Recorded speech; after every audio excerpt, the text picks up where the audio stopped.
Hello everyone, welcome back. स्वागत है आपका आज की क्लास में। लास्ट क्लासेस में हमने किया था जो भी फॉर्म्स ऑफ बिजनेस ऑर्गेनाइजेशन है उसकी 4 फॉर्म हमने कंप्लीट कर ली थी। आज नेक्स्ट और लास्ट इसकी जो फॉर्म्स है जॉइंट स्टॉक कंपनी, वो हम आज करने वाले हैं। पीछे की जो पार्टनरशिप है, कोऑपरेटिव सोसाइटीज़ है, जॉइंट हिंदू फैमिली बिजनेस है, जो सोल एंटरप्रेन्योरशिप है, तो उन सभी की आप प्रीवियस क्लासेस को चेक करें, वहाँ से आपको टॉपिक है वो क्लियर हो जाएंगे। वो हम पहले कर चुके हैं। तो आज इसका हम नेक्स्ट पार्ट करते हैं, joint stock company. Joint stock company की बात हम आज करने वाले हैं। सबसे पहले तो कंपनी क्या है, यह भी उसी तरीके से है कि सोल प्रोप्राइटरशिप को छोड़ के बाकी जितने भी पर्सन हैं उसमें यही बात की गई है कि हम इसमें क्या है ना कि 2 या 2 से ज़्यादा पर्सन मिलके एक साथ यानी कि टुगेदर वर्क करते हैं, किसी भी एक मेन पर्पज़ के लिए, ऑब्जेक्टिव के लिए एक साथ मिलके वो काम करते हैं। तो कंपनी के अंदर क्या होता है कि पीछे हमने किया था तो उसमें ऐसा होता था कि जो भी फॉर्म्स हमने की थी कि कुछ एक में रजिस्ट्रेशन है वो कंपलसरी था, कुछ एक में वॉलेंट्री था, अपनी चॉइस थी। ये जो है ना कंपनी का जो नाम आ गया है तो इसके अंदर टोटली जो वर्क है ना वो किसके अकॉर्डिंग होगा, लीगल एस्पेक्ट के अकॉर्डिंग होगा। यानी कि इसमें सारा का सारा काम है वो कानूनन होगा। जो भी हमारा लॉ क्या कहता है, कानून क्या कहता है, उसी के हिसाब से कंपनी हम शुरू करने जा रहे हैं तब से लेके कंपनी जब वाउंड अप हो जाएगी, बंद हो जाएगी, तब तक सारा का सारा काम अकॉर्डिंग टू कंपनी एक्ट के हिसाब से, अकॉर्डिंग टू लीगल जो भी एस्पेक्ट है उसी के हिसाब से काम है वो होगा। कोई भी काम है वो विदाउट उसके पॉसिबल नहीं है। यानी कि कुछ भी है ना तो वो सारा का सारा एक रूल्स बने हुए हैं। जो हमारा जो फिलहाल जो कंपनी एक्ट चल रहा है 2013, उसमें जो भी प्रोविज़न दिए हुए हैं, जो चीज़ें दी हुई हैं, उसी के हिसाब से सारा काम होगा। अपनी मर्ज़ी से कुछ भी नहीं कर सकते। कोई भी कैसा भी काम है सभी का सभी किसके अकॉर्डिंग होगा, अकॉर्डिंग टू मतलब जो भी लीगली हमारी रिक्वायरमेंट्स है उसके हिसाब से। कंपनी आप इनकॉर्पोरेट करना चाहते हो, उसमें कितने लोग आएंगे, कैसे आप उन कैपिटल इकट्ठा करोगे, कैसे आप शेयर्स को इशू करोगे, और वो सारा का सारा काम एक मतलब कानूनन तरीके से होगा। और वहाँ से जो हमें परमिशन मिलेगी उसके बाद ही हम कर सकते हैं, पहले नहीं कर सकते। कितने इसमें होंगे, कितने हमारे शेयर्स की वैल्यू होगी, ये सारी की सारी चीज़ें उसी में डिफाइन होती हैं। तो जॉइंट स्टॉक कंपनी क्या होता है, एक कंपनी इज एन एक एसोसिएशन है of a person formed by A carry out की जो है, तो ये फॉर्म मतलब पर्सनस की, मतलब देखो कोई भी काम है करेगा तो ह्यूमन बीइंग ही ना। कोई भी मशीनरी चलानी है, कुछ भी करना है, करता कौन है, ह्यूमन बीइंग करता है। तो बट उसमें अलग अलग रूल्स एंड रेगुलेशन तो होते ही है ना, अगर मशीनरी को ऑपरेट करना है कोई भी। तो यहाँ पे हम बात करेंगे कि जो भी हमारी बिजनेस एक्टिविटी है, यानी कि हम बिजनेस की बात करें तो जो भी हमारी बिजनेस एक्टिविटी है वो has a legal status independent of its member, कि वो सभी का जो भी हम जिस भी टाइप की हम एक्टिविटीज यानी जो भी हम काम करने वाले हैं उन सब का एक लीगल एस्पेक्ट है, एक स्टेटस है, वो टोटली फ्री है। किन से, मेंबर से। मेंबर के साथ उसका कोई भी वो नहीं, कनेक्शन नहीं है। ठीक है, मेंबर्स आए जाएँ कुछ भी हो, लेकिन वो अपना एक सेपरेटली वर्क करेगा, अपने मेंबर से बिल्कुल ही अलग है। ये company can be describe as an artificial person. Artificial person कैसे, देखो पर्सन की बात कर रखी है, अरे एक आर्टिफिशियल यानी कि जो जेन्युइन नहीं है, ठीक है, पर्सन की तरह। यानी कि देखो इस कंपनी के अंदर जो हम कंपनी मतलब इनकॉर्पोरेट करने जा रहे हैं, जो कंपनी हम स्टार्ट करने जा रहे हैं, तो उसकी कानून जितने भी स्टेटस होगा, एक लीगल उसका अपनी आइडेंटिटी होगी। यानी कि देखो उसकी एक सेपरेट आइडेंटिटी होगी, उसकी पहचान होगी उसके नाम से। जो भी हम उसको नाम देंगे ना वो बिल्कुल अलग होगा उसके मेंबर से। उसका कोई भी किसी भी तरीके का कुछ भी इसमें कनेक्शन नहीं है अपने मेंबर के साथ। परपेचुअल सक्सेशन एंड एक कॉमन सील, यानी कि जो भी इसकी प्रॉपर्टी है, कुछ भी वर्क कर रहा है, एक कॉमन सील होगी इसकी। यानी कि देखो अब हम कहते हैं कि बिल्कुल ही एक सेपरेट एंटिटी हो गई है, यानी कि ये अपनी इसकी एक अलग पहचान है। यहाँ पे मतलब कंपनी की अलग पहचान है, और इसमें जितने भी बंदे काम कर रहे हैं, पर्सन काम कर रहे हैं, उन सब की अलग पहचान है। तो यहाँ पे ये तो अब कंपनी खुद तो नहीं काम कर सकती, लेकिन जो भी इसका बोर्ड ऑफ डायरेक्टर इलेक्ट किया जाएगा वो इसकी एक सील, एक स्टंप को यूज़ करेगा, यानी कि वो इसके साइन को तरह यूज़ करेगा, तो वो इसकी एक डिफरेंट होगी।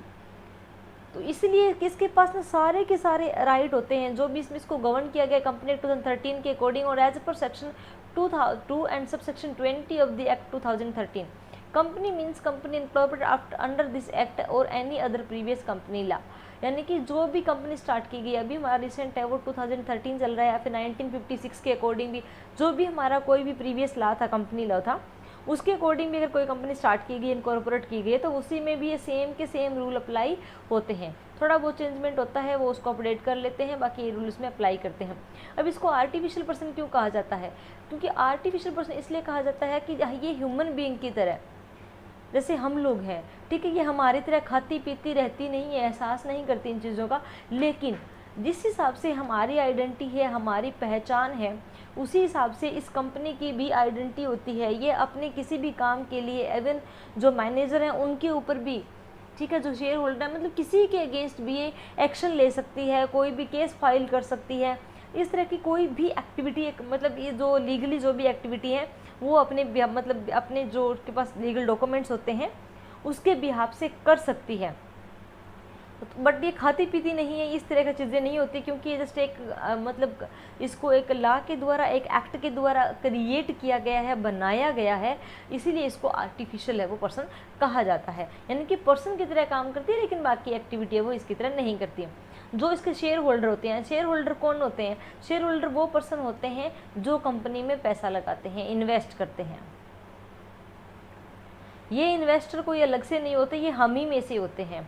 जो शेयर मार्केट का हम सुनते हैं ना कि हमने शेयर मार्केट में देखो, किसी भी कोई भी कंपनी है, ठीक है, वो सारी की सारी शेयर मार्केट में करती है। अभी हम कहते हैं ना कि हम टाटा के शेयर खरीदते हैं, ठीक है, अंबानी अंडानी के हम शेयर खरीदते हैं, या किसी LIC के, SBI के, तो बहुत जितनी भी बड़ी बड़ी कंपनियां हैं, जितनी भी बड़े बड़े ऑर्गेनाइजेशन हैं, इंस्टीट्यूशन हैं, सब के सब अपने शेयर लेते हैं। शेयर का मतलब क्या होता है कि एक डॉक्यूमेंटली मतलब वो डॉक्यूमेंट होता है जिसके अंदर जो कंपनी की वर्थ के हिसाब से या जो कंपनी की वैल्यू के हिसाब से उसमें जो टोटल कैपिटल होती है ना, उसको डिवाइड किया जाता है अलग अलग पार्ट्स में। तो एक पर्सन से तो किससे लेंगे हम? तो उसमें जैसे एक कंपनी है, उसके पास 1 लाख रुपए की वर्थ है, तो ये जिसमें जितने शेयर इशू करेगी, सपोज इसने फिर क्या करा, एक शेयर है वो 100 का आ गया, तो 10,000 शेयर क्या हो गए इसके, ये 10,000 शेयर इशू करेगी, यानी कि 10,000 के, इसने कहा कि मैं 10,000 इस तरह के मतलब शेयर हैं वो बेचूंगी और उसके बदले में मेरे को 1 लाख रुपया है वो इकट्ठा हो जाएगा। तो वो 10,000 कोई एक पर्सन खरीदे या उसको अलग अलग पर्सन खरीदे, तो इसके पास वो उतनी की उतनी कैपिटल है वो आ जाएगी। तो उसी तरीके से यहाँ पे, और वो सारा वर्क करता कौन है? Board of director. Board of director कौन होता है? ये जो शेयर होल्डर है, अभी इसका बात करते हैं। The shareholder are the owners. Shareholder कौन हो गए? जो पर्सन कंपनी के अंदर इन्वेस्ट करते हैं, उनके शेयर को परचेज करते हैं, वो ओनर होते हैं। वैसे तो देखो, हम आप +1 के अभी स्टार्ट आपका हुआ ही है बेटा कि बिजनेस स्टडी आप कर रहे हो, तो ये शेयर होल्डर, ओनर्स, ये सारी चीज़ें आप आगे बहुत अच्छे से डिटेल में पढ़ोगे, आपको अच्छे से सारी चीज़ें समझ में आएंगी, कैसे शेयर होते हैं, कौन इसका ओनर होता है। शेयर भी अलग अलग टाइप के होते हैं, एक इक्विटी होता है, एक प्रेफरेंस शेयर होता है। प्रेफरेंस शेयर में भी आगे कई टाइप होते हैं। तो जिसमें क्या होता है, जो इक्विटी शेयर है ना, उसमें हमें ओनरशिप मिलती है, तो वो एक ओनर होते हैं कंपनी के। और जो बोर्ड ऑफ डायरेक्टर कौन होता है? वो एक चीफ मैनेजिंग बॉडी होता है। अब देखो, जितने लोगों के, अब कहाँ से, जैसे हमने किसी के शेयर खरीद रखे हैं कंपनीज़ के, तो अब वैसे तो हमारे पास उसका ओनरशिप है, लेकिन अब हम थोड़ा ना उसके daily day to day activity जाके परफॉर्म करेंगे। और कौन कौन करेगा? उसमें तो बहुत सारे बंदे होते हैं, इसमें बहुत बड़ी अमाउंट में कैपिटल है वो होती है, और बहुत बड़ी अमाउंट में शेयर इशू करते हैं। तो यहाँ पे क्या होता है कि सभी से मिलके इन्होंने क्या करा ना कि जो बोर्ड ऑफ डायरेक्टर को इलेक्ट करते हैं, जो चीफ मैनेजिंग बॉडी होता है, जो शेयर होल्डर के द्वारा ही निकाली जाती है, वो सारे के सारे वर्क्स को देखता है, वो ही कंपनी की जो सील है, कॉमन सील है, उसको यूज करता है। तो यहाँ पे जो भी एक्सरसाइज करेंगे, जो भी इनडायरेक्ट कंट्रोल होगा, उसका मतलब बाकी मेंबर्स का बिजनेस के ऊपर। जैसे कि हम मतलब अगर बड़े बड़े शेयर होल्डर हैं, वो तो एनुअल जनरल मीटिंग में भी जाते हैं, ठीक है, वहाँ पे वोटिंग राइट के अकॉर्डिंग मतलब डिसीजन लेते हैं, उसमें अपना पूरा का पूरा योगदान भी देते हैं। बाकी लोग क्या होते हैं कि अगर शेयर कंपनी के अच्छे चल रहे हैं तो और खरीद मतलब ले लेंगे जहाँ पे बेनिफिट लगता है, वरना मतलब बाइंग और सेलिंग का काम करते हैं। तो ये उसका इनडायरेक्ट कंट्रोल होता है। अब यहाँ पे इसी की बात की गई है कि जो कंपनी की कैपिटल होती है उसको स्मॉलर पार्ट में डिवाइड करना ही शेयर होता है, और जो कि फ्रीली शेयर होल्डर के पास, और जो एक पर्सन है, जैसे कि मतलब जो शेयर होल्डर है वन टू अनदर दे सकता है। कैसे कि जैसे मैंने यहाँ पे शेयर परचेज करा किसी भी कंपनी का, अब मेरे को ये शेयर कुछ टाइम बाद मेरे को नहीं चाहिए, मुझे पैसे की रिक्वायरमेंट हो गई है, तो मैं वापस कंपनी को दूं या फिर मैं किसी भी थर्ड पर्सन को भी जाके दे सकता हूँ और ये आगे फर्दर इसको बेच सकता है। तो ये पर्सन क्या कर सकते हैं, आपस में ही यहाँ पे बाय और सेल का काम कर सकते हैं। यानी कि एक पर्सन है वो दूसरे को बाइंग और सेलिंग कर सकता है, खरीदना और बेचना ये कर सकते हैं। अब इसकी विशेषताएं क्या क्या हैं कि कंपनी की, इसकी जो स्टॉक कंपनी है इसकी क्या क्या विशेषताएं होती हैं। देखो इसमें भी बहुत सारे लोग हैं वो शामिल होते हैं।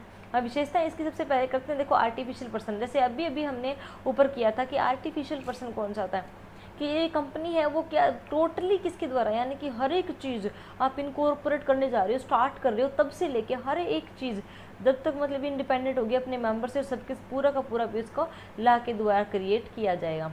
जो भी इसमें कानून कहता है ये सारा का सारा काम उसके हिसाब से कहते हैं। जैसे नेचुरल पर्सन है, जैसे उसके पास, कंपनी के पास भी अपनी खुद की प्रॉपर्टी होती है, यानी जो प्रॉपर्टी है ना वो कंपनी के नाम होती है, उसमें जो बंदे काम कर रहे हैं उसके नाम पे नहीं होती है, उसकी अपनी, क्योंकि देखो ला के द्वारा क्रिएट किया गया अपने नाम से, इसकी खुद की अलग पहचान होती है। ठीक है, इसके भी मतलब डेट्स और जो क्रेडिटर्स हैं वो होते हैं, ये भी मनी को बोरो करती है, ये भी कॉन्ट्रैक्ट में आती है क्योंकि इसकी जो कॉमन सील है वो यूज़ होती है कॉन्ट्रैक्ट में, ये भी मतलब केसेस में फाइल करती है। और जो भी मतलब but unlike them in cannot, but कहते सारी चीज़ें ये करती हैं, बट कि ये क्या कर सकते हैं, अभी सांस लेना, खाना पीना, भागना चलना, इस तरह की एक्टिविटी नहीं कर सकती, इसलिए ये आर्टिफिशियल पर्सन है, यानी कि इसको क्रिएट किया गया, बनाया गया पर्सन है, ये है नहीं। जिसी तरीके से हम अपने नाम पे प्रॉपर्टी खरीदते हैं, पैसा लेते हैं, सारे जो बिजनेस एक्टिविटी सारी की सारी कानून ने ये परफॉर्म करती है। ठीक है, इसलिए इसको आर्टिफिशियल पर्सन कहा जाता है। उसके बाद आता है सेपरेट लीगल एंटिटी। इसी में हमने इसको कर लिया है कि इसकी क्या करता है, क्योंकि देखो कानून से इनकॉर्पोरेट की जाएगी इनकॉर्पोरेशन का, तो इसकी जो अपनी खुद की आइडेंटिटी होती है, अपनी खुद की पहचान होती है, अपने मेंबर से, अपने पर्सन से बिल्कुल अलग होती है, इसको उनसे कोई मतलब नहीं होता। इसकी अपनी खुद की एसेट्स और लाइबिलिटी इसकी खुद के नाम से आती है, जो भी एक्टिविटी परफॉर्म होंगी वो इसी के इसमें होंगे। तो ये क्या हो गया कि बिल्कुल इसका ऑनर है, मतलब टू बी वन और द सेम, कि बिज़नेस की जो ऑनर है वो खुद या कोई और कैसे भी हो सकता है, कोई इफेक्ट नहीं पड़ता, इसकी अपनी एक अलग एंटिटी है। इसका फॉर्मेशन, जैसे पीछे हम जितने भी हमने फॉर्म्स ऑफ बिजनेस ऑर्गेनाइजेशन किया था, हम यही बात करते आ रहे थे कि उनका फॉर्मेशन है वो बहुत ईजी रहा, इतनी फॉर्मेलिटी नहीं करनी पड़ती, लेकिन इसका उन सबसे हटके है। जो ये कंपनी है ना, इसका फॉर्मेशन टाइम कंज्यूमिंग है, क्योंकि इसके अंदर हर एक चीज़, जो भी हम मतलब फर्स्ट टू एंड जितने भी हम स्टेप फॉलो करने वाले हैं, सभी के सभी एक्ट के अकॉर्डिंग होने चाहिए, इससे बाहर एक कदम भी नहीं रखना, कुछ भी नहीं हो सकता। तो यहाँ पे टाइम कंज्यूमिंग है, एक्सपेंसिव है, ऑब्वियसली बहुत सारी फॉर्मेलिटी करेंगे तो देखो एक्सपेंस तो होगा। प्रोसेस भी थोड़ी कॉम्प्लिकेटेड है, क्योंकि जो उन्होंने प्रोविज़न दिए हैं उसको फुलफिल करना, उनकी सारी टर्म्स एंड कंडीशन को मानना, हर एक चीज़ उनको दिखाना, उसके बाद भी स्टार्ट होने के बाद भी, परमिशन मिलने के बाद भी, अकॉर्डिंग टू लॉ जो भी कानून कहेगा उसी के हिसाब से करना, हम अपने हिसाब से इतना नहीं कर सकते।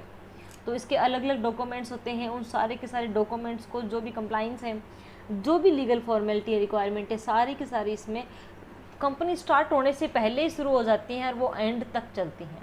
तो इसका फॉर्मेशन है वो थोड़ा सा कॉम्प्लिकेटेड है, यानी कि इसमें बहुत सारी हमें फॉर्मेलिटीज़ है वो करनी पड़ती हैं, और एक कंपलसरी है कंपनी एक्ट 2013 के अकॉर्डिंग, अदरवाइज़ तो हम उसको स्टार्ट कर ही नहीं सकते। या अगर कोई भी हमने देखो इससे प्रीवियस ला दिया हुआ इसमें कंपनी एक्ट 1956, इससे भी पुराने कई इसमें और दिखा दिए जाएंगे कि इसमें अलग अलग कानून बने हुए थे, तो अकॉर्डिंग टू टाइम इसमें क्या है ना, अमेंडमेंट है वो होते रहते हैं। तो ये सारे अगर इनके अकॉर्डिंग भी है तो भी वो वैलिड है।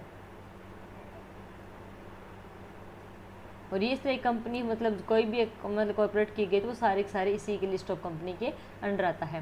परपीचुअल सक्सेशन के अंदर क्या आता है कि ये कंपनी टोटली कौन क्रिएट करता है, कानून, लॉ क्रिएट करता है।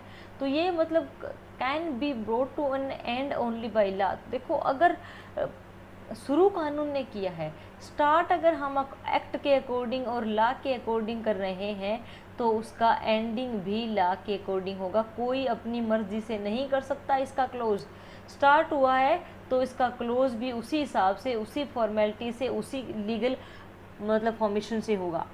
तो इसमें सिर्फ exist when specific procedure follow करना होगा इसके क्लोजर का, तभी ये बाउंड अप हो सकती है, कंप्लीट हो सकती है। कोई भी मेंबर है वो आ रहा है जा रहा है, कोई इफेक्ट नहीं पड़ता इसका, क्योंकि ये इसकी अपनी अलग है। कोई इसमें मतलब कोई आके काम कर रहा है बहुत अच्छी बात है, कोई जा रहा है तो नो इफेक्ट, कोई फर्क नहीं पड़ता। नेक्स्ट आता है कंट्रोल। कंट्रोल देखो कौन होगा अब इसके, तो वैसे तो हमने बात की थी कि जो भी शेयर होल्डर होते हैं, जो भी इसके शेयर होल्डर होते हैं, जो इसके शेयर को परचेज करते हैं, वो क्या होते हैं, इसके ओनर होते हैं। और कंट्रोल किसके हाथ में होता है, ओनर के हाथ में। बट अब जितने भी शेयर होल्डर हैं, सपोज अगर एक कंपनी है उसके 1 लाख शेयर होल्डर हैं, तो अगर 1 लाख के 1 लाख आते 2-4 बंदे होते हैं, उनमें भी आपस में कन्फ्लिक्शन हो जाता है, तो ये सारे कैसे आएंगे और हर बार ये कैसे इकट्ठे होंगे। तो यहाँ पे क्या करते हैं, सारे के सारे मिलके अपने वोटिंग राइट से बोर्ड ऑफ डायरेक्टर की एक कमेटी है ना, उसको अपॉइंट करते हैं। इसमें अलग अलग लेवल होते हैं, टॉप मैनेजमेंट, मिडल और लो। तो वो उनके अलग अलग काम होते हैं कि डे टू डे जितनी भी ट्रांजेक्शन्स होंगे, जितने भी वर्क होंगे, वो इनके द्वारा देखे जाएंगे। तो जो बिजनेस की जो कंट्रोलिंग पावर है ना, वो टॉप मैनेजमेंट के ऊपर के पास होती है, जो बोर्ड ऑफ डायरेक्टर कमेटी के नाम से भी जानी जाती है। ये उनके पास होता है इसका सारा का सारा राइट, जो इसकी सारी पोजीशन को होल्ड करके रखा हुआ है। जो डायरेक्टली मतलब accountable to the shareholder for the, वो सारे मतलब शेयर होल्डर को सारी इन्फॉर्मेशन देना, कंपनी की सारी वर्क्स को देखना, जो भी इसमें डे टू डे ट्रांजेक्शन होती हैं उन सभी चीज़ों को रनिंग में लेके आना, ये उनका काम होता है। नेक्स्ट आती है लाइबिलिटी। लाइबिलिटी इसके अंदर, लाइबिलिटी में क्या होगा, हम पीछे करते ही आए हैं कि लाइबिलिटी क्या होती है, जो हमें डेट्स पे करने हैं, तो इसकी लिमिटेड होती है। जो भी इसमें मेंबर वर्क कर रहे हैं, जो शेयर होल्डर, जो बोर्ड ऑफ जो डायरेक्टर में आता है ना, जो कमेटी आती है, वो भी एक शेयर होल्डर का ही पार्ट है।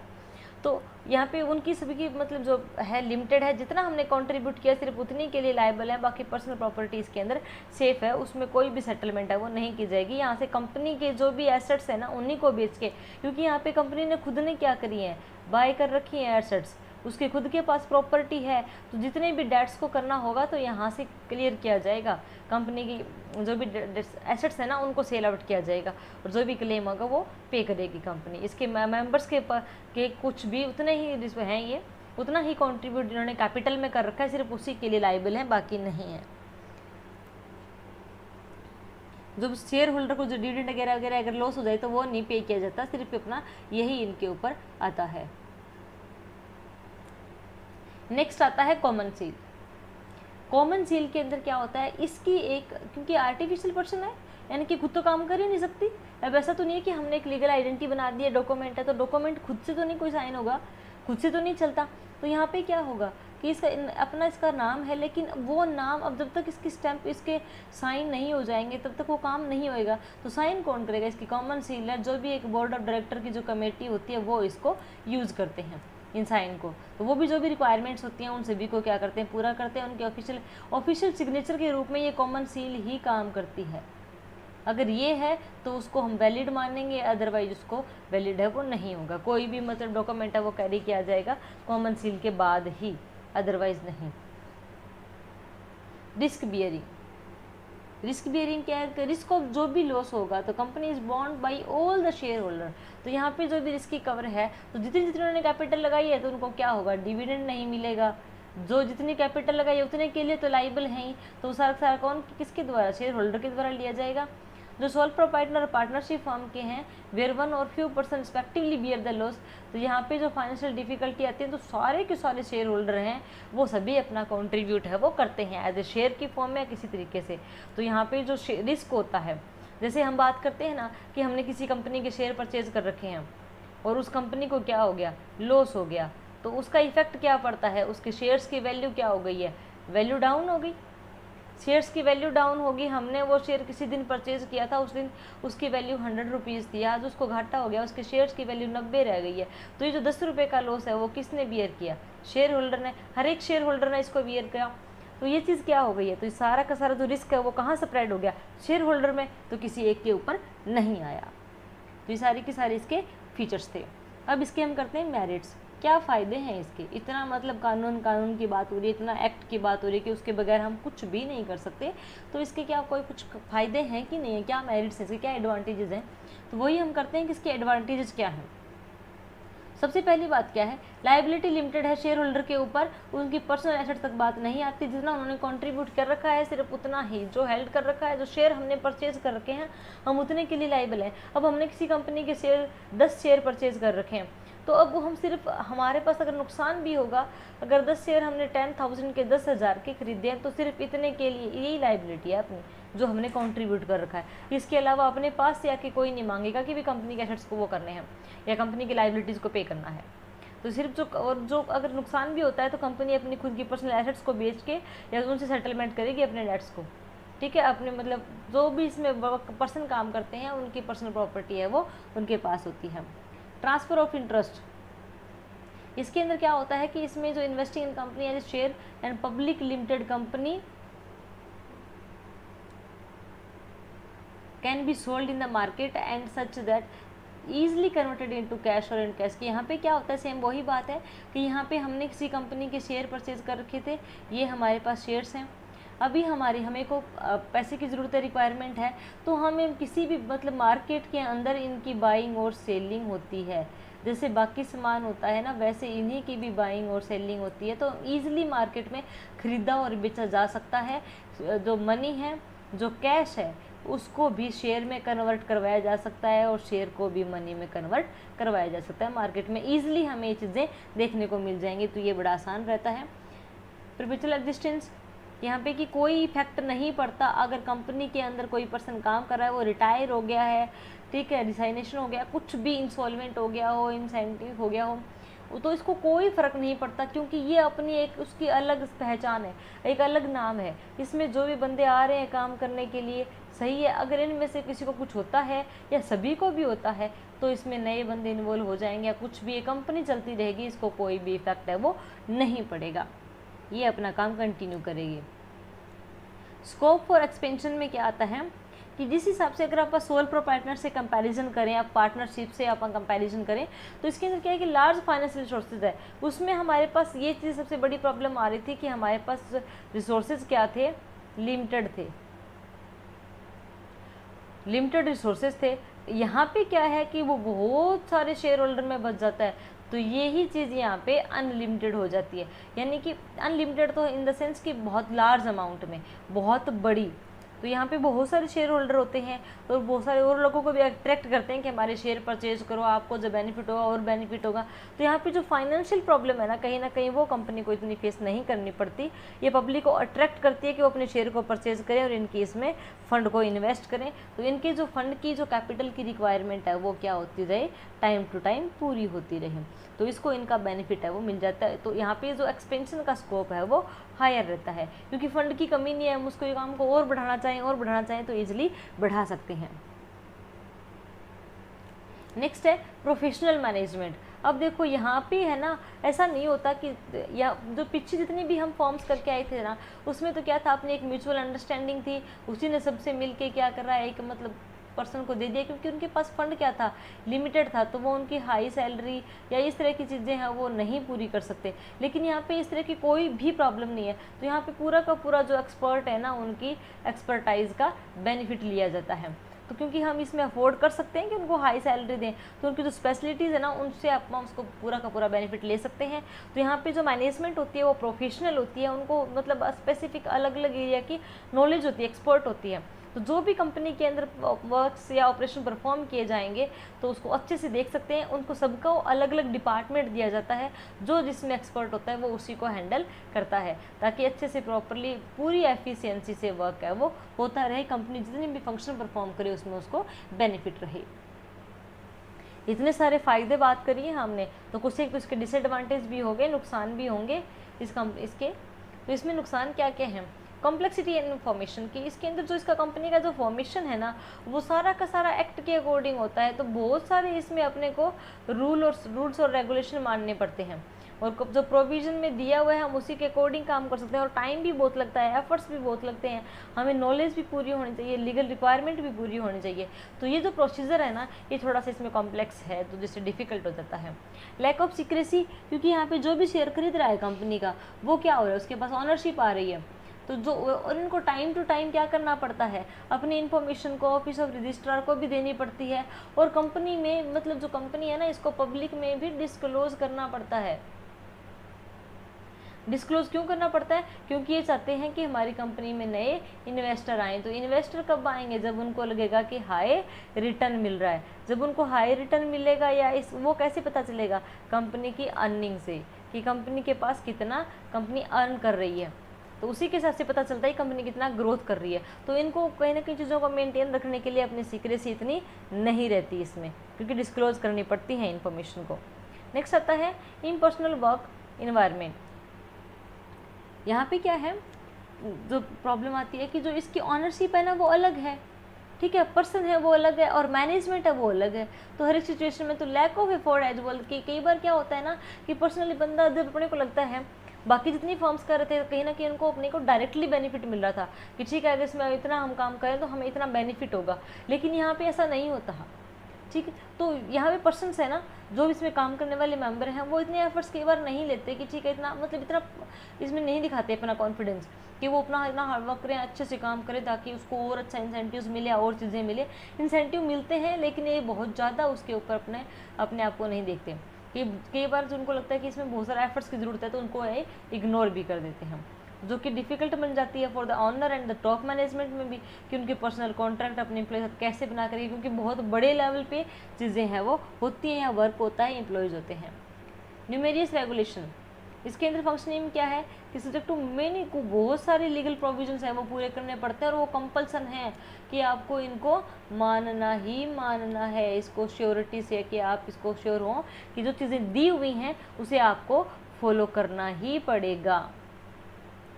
तो यहाँ पे कि जो इंक्लूडिंग जैसे कि ऑडिटिंग करवाना आपके टाइम अकाउंट्स की, वोटिंग फाइल और रिपोर्ट है उसकी भी देना, जो भी डॉक्यूमेंट आपने प्रिपेयर करें, या जो भी आप डे टू डे ट्रांजेक्शन करने वाले हैं, कौन कौन से ट्रांजेक्शन किस तरीके के किए हैं, अलग अलग सर्टिफिकेट के थ्रू, अलग अलग एजेंसीज में, रजिस्ट्रार से एक्सेट्रा सभी के पास।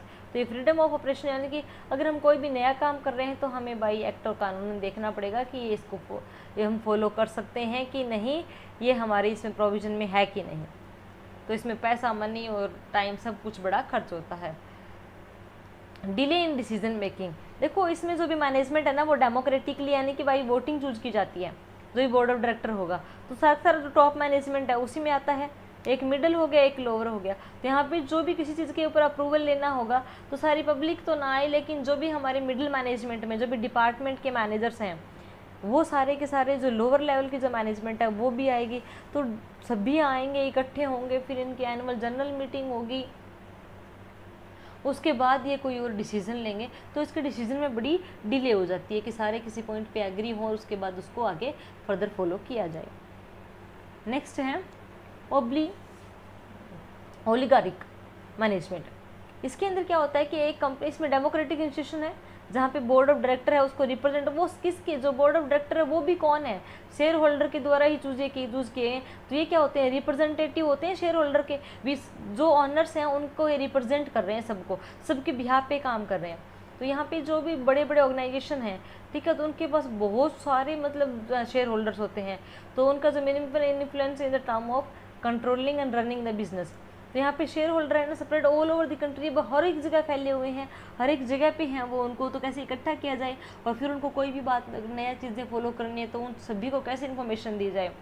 तो बहुत small percentage attend to general, कि उसमें तो बहुत कम लोग आ पाते हैं। अब कोई कंपनी है वो दिल्ली में है, उसके शेयर अभी तो देखो ऑनलाइन सब कुछ चीज़ें होती हैं, तो दिल्ली से कहीं कहीं से लोगों ने मतलब परचेज कर रखे हैं, तो वो कैसे पहुँच पाएंगे उन मीटिंग में। तो जो एनुअल जनरल मीटिंग होती है उसमें बहुत कम लोग ही आ पाते हैं। और जो बोर्ड ऑफ डायरेक्टर है वो क्या करते हैं, जब consider the freedom in exercising, तो फिर क्या सारे लोग आते नहीं हैं, तो वो अपनी पावर का अच्छे से यूज़ कर सकते हैं। और कई बार क्या होता है कि वो अपने मतलब interest of the share holder के इंटरेस्ट के अकॉर्डिंग मान लो नहीं करते हैं, जिससे शेयर होल्डर है वो डिससेटिस्फाई हो जाते हैं, कि जब उनको लगता है देखो पावर उनके पास ज़्यादा आ गई, अपनी पावर का यूज़ करेंगे, तो वो यहाँ पे कहीं ना कहीं खुद का बेनिफिट भी ज़्यादा देख जाते हैं। तो यहाँ पे बट इस सिचुएशन में उनके पास जो शेयर होल्डर हैं उनके अब अपने को तो बहुत दूर बैठे हैं, अपने को पता ही नहीं चलता कोई चीज़ों का, बहुत सारी चीज़ों का, तो अपने पास कोई ऑप्शन भी नहीं है। तो फिर वो क्या करते हैं, वो कंपनी के शेयर्स को सेल कर देंगे कि यहाँ से अपने को निकलना ही बेटर है, हम कुछ कर नहीं सकते। तो यहाँ पे जो फिर वो क्या करते हैं, जो डायरेक्टर है वो और ज़्यादा अपने मेजर डिसीजन है वो खुद से लेंगे और खुद एक चीज़ों के अपने ही रूल्स एंड रेगुलेशन को फॉलो करेंगे। कन्फ्लिक्ट्स एंड इंटरेस्ट, नेक्स्ट क्या आता है कि यहाँ पे जो इंटरेस्ट है जो अलग अलग शेयर होल्डर का कंपनी के, कई बार वो भी मतलब कन्फ्लिक्ट हो जाता है कि जो भी एम्प्लॉय हैं, जैसे कि कंपनी है ना, उसके अंदर शेयर होल्डर भी होते हैं, ठीक है, एम्प्लॉय भी होते हैं और मेंबर भी होते हैं, तो ये सब अलग अलग हैं। तो जो यहाँ पे एम्प्लॉय हैं, ठीक है, वो शेयर होल्डर हो सकते हैं लेकिन ना भी हो, ये भी है। तो जो भी एम्प्लॉय वो अपनी हाई सैलरीज के लेने के अर्न करने के लिए तो डिज़ायर की हाई क्वालिटी प्रोडक्ट वो कंज्यूमर को दे लो प्राइस में। तो शेयर होल्डर क्या चाहते हैं, शेयर होल्डर तो चाहते हैं कि भी हमें हायर रिटर्न मिले। अब कोई भी पर्सन है वो कंपनी के अंदर इन्वेस्ट किस लिए कर रहा है, ताकि उसको हाई रेट का क्या मिले, रिटर्न मिले। तो अगर वो लो प्राइस के अंदर चीज़ें सेल करेंगे तो उनको हाई रेट कैसे मिलेगा, उनका डिविडेंड कैसे बढ़ेगा, तो उनकी मतलब कैसे उनके शेयर्स की वैल्यू बढ़ेगी।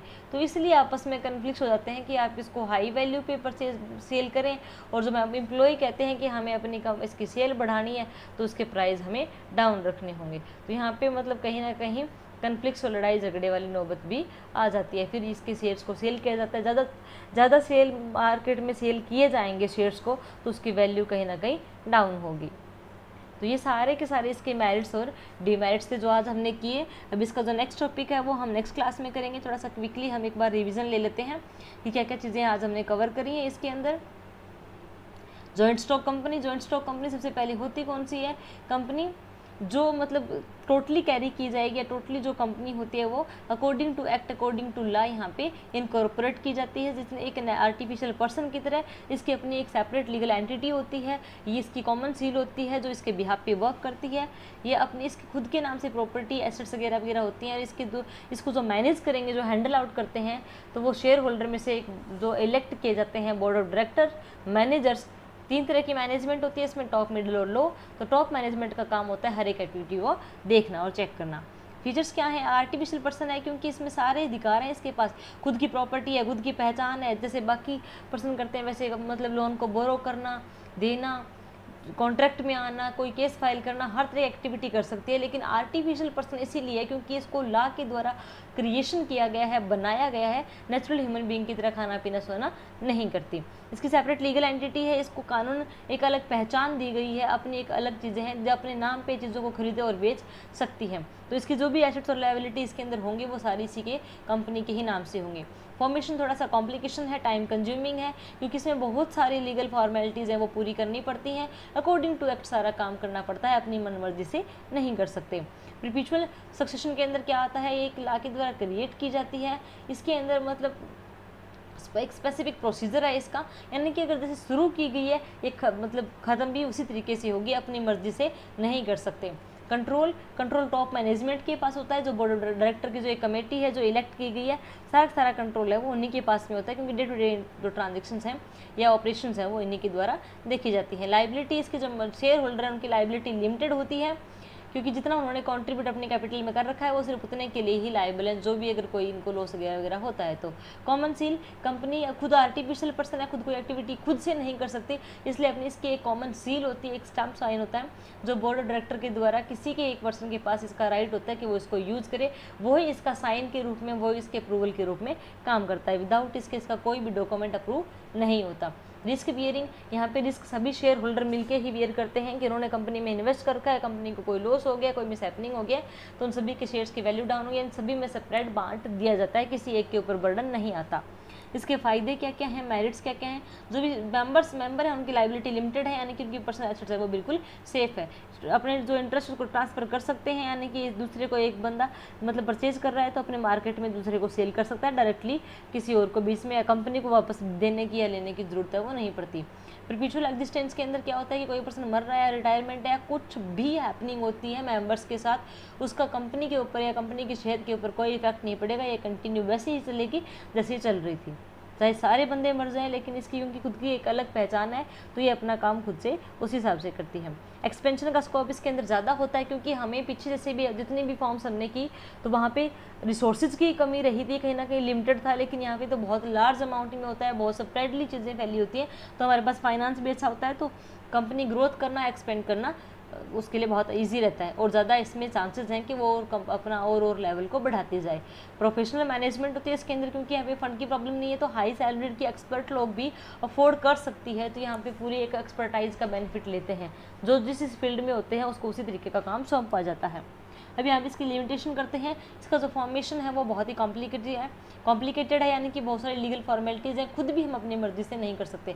सीक्रेसी भी नहीं रहती है, क्योंकि इसमें शेयर होल्डर्स हैं, वो भी इसके कहीं ना कहीं ऑनर हैं, और नए शेयर होल्डर को अट्रैक्ट करने के लिए पब्लिकली इन्फॉर्मेशन को प्रोवाइड कराना पड़ता है। टाइम टू टाइम इन्फॉर्मेशन है वो देनी पड़ती है, डिस्क्लोज करनी पड़ती है। इम्पर्सनल वर्क इन्वायरमेंट, यहाँ पे क्या होता है कि कई बार क्या होता है इतने एफर्ट्स नहीं करते, क्योंकि जो सेपरेशन है उनको जो फिक्स है उतना आना ही है, बाकी सारा का सारा काम कंपनी का है, तो कई बार एम्प्लॉय इतना इंटरेस्ट नहीं लेते, इतने एफर्ट्स नहीं लगाते हैं काम करने के लिए। न्यूमेरियस रेगुलेशन के अंदर क्या आता है कि जो इसमें लीगल प्रोविजन के अकॉर्डिंग होगा उसको मानना 100% श्योर है कि आपको चीज़ें माननी ही पड़ेंगी, यानी कि इंटरफेरेंस रहता है कि आपको ऑडिटिंग करवाना, वोटिंग का या फाइल ऑफ रिपोर्ट्स का, कौन कौन सी काम आपने किए, कौन कौन सी ट्रांजैक्शन किए, ऑपरेशन किए, उन सारा का सारा ब्यौरा देना पड़ता है। डिसीजन मेकिंग में डिले रहती है, क्योंकि जो डिसीजन मेकिंग है वो एनुअल जनरल मीटिंग के ऊपर सबकी मतलब उसमें योगदान होता है, और सभी के एक म्यूचुअल एग्रीमेंट से होता है। यहाँ पे भी एक वोटिंग राइट की तरह ही देखा जाता है कि जहाँ पे मेजोरिटी होगी उसी का डिसीजन है वो लिया जाएगा। ओलिगारिक मैनेजमेंट के अंदर क्या है कि एक डेमोक्रेटिक इंस्टीट्यूशन की तरह ही काम करता है। यहाँ पे जो भी जितने भी मतलब जो एक कंपनी है या जितने भी शेयर होल्डर हैं उनका रिप्रेजेंटेटिव कौन है, बोर्ड ऑफ डायरेक्टर, वो उनके बिहाफ पे काम करता है। तो जो बड़े बड़े ऑर्गेनाइजेशन होते हैं जो ऑपरेशन को परफॉर्म करते हैं उनके तो बहुत सारे शेयर होल्डर होते हैं। तो जो ऑनरशिप है वो मिनिमल इन्फ्लुएंस होता है, क्योंकि बहुत जगह पे फैले हुए हैं, तो उनका कंट्रोलिंग करना, रनिंग करना बिजनेस का वो हर एक जगह से आता है, क्योंकि हर एक पूरी कंट्री में। बट क्या होता है कि उनकी एक एनुअल जनरल मीटिंग होती है जिसमें सारे डिसीजन लिए जाते हैं जिस मीटिंग के अंदर, और उसमें वोटिंग राइट से सभी को वोटिंग राइट का अधिकार होता है कि अपना वोट दें और अपना जो भी मत है वो रखें। बट यहाँ पे क्या हर एक कोई नहीं पहुँच पाता है, तो बोर्ड ऑफ डायरेक्टर अपनी ही पावर का यूज़ करता है और इन्जॉय करता है।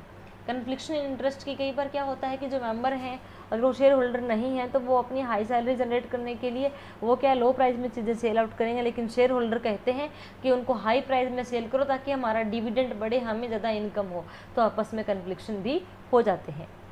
तो ये इसका सारा का सारा इसमें आपने इसके लिमिटेशन तक हमने कर लिया है। नेक्स्ट टाइप ऑफ कंपनी क्या है, इसके क्या क्या वर्क हैं, वो हम नेक्स्ट में करने वाले हैं। होप सो कल आपका ये चैप्टर है वो इस क्लास में या इसमें एंड हो जाएगा, जो भी हम +1 कॉमर्स का बिजनेस स्टडी का हम शुरू कर रहे थे। तो उम्मीद है कि आपको ये अच्छी लगी है क्लास, आपको समझ में आया है। किसी भी टॉपिक में आपको कोई प्रॉब्लम हो तो आप कमेंट बॉक्स में कमेंट कीजिएगा, चैनल को सब्सक्राइब करके मोटिवेट ज़रूर कीजिएगा। Thank you for watching, thanks.